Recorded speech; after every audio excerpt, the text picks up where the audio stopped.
In the wake of terrorist violence, people demand action, and governments rush to comply.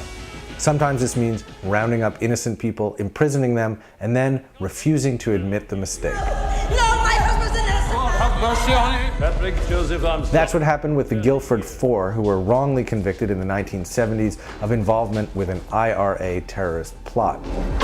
Their case is the subject of Jim Sheridan's film, In the Name of the Father. Daniel Day-Lewis plays Jerry Conlon, a petty thief and general screw-up who is framed by the British police and imprisoned along with his father, Giuseppe, played by Pete Postlethwaite, who becomes his cellmate. Their cause is eventually taken up by Gareth Pierce, a lawyer played by a crusading Emma Thompson.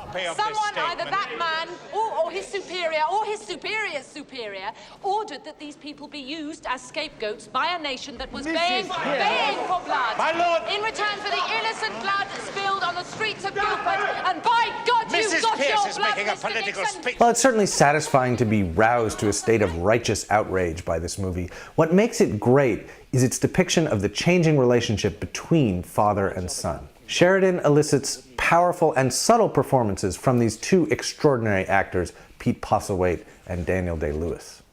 Look, all I'm saying is that you've been a victim all your life. It's about time you started to fight back. Out of my sight. I'm going. At the start of the film, they're in a state of almost constant conflict. Giuseppe is a modest, conservative, lower-middle-class family man. He's everything Jerry is rebelling against. Jerry sees Giuseppe as boring and predictable, but as their ordeal goes on, he comes to appreciate his father's steadfastness. And this change in Jerry's understanding of his father changes him. In all my godforsaken life, I've never known what it was like to want to kill somebody until now. You're a brave man, Joe. Brave man.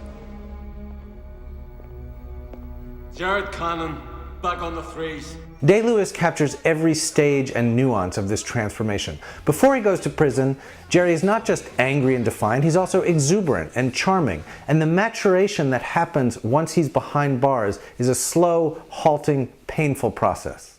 You see, I don't understand your language. Justice, mercy, clemency.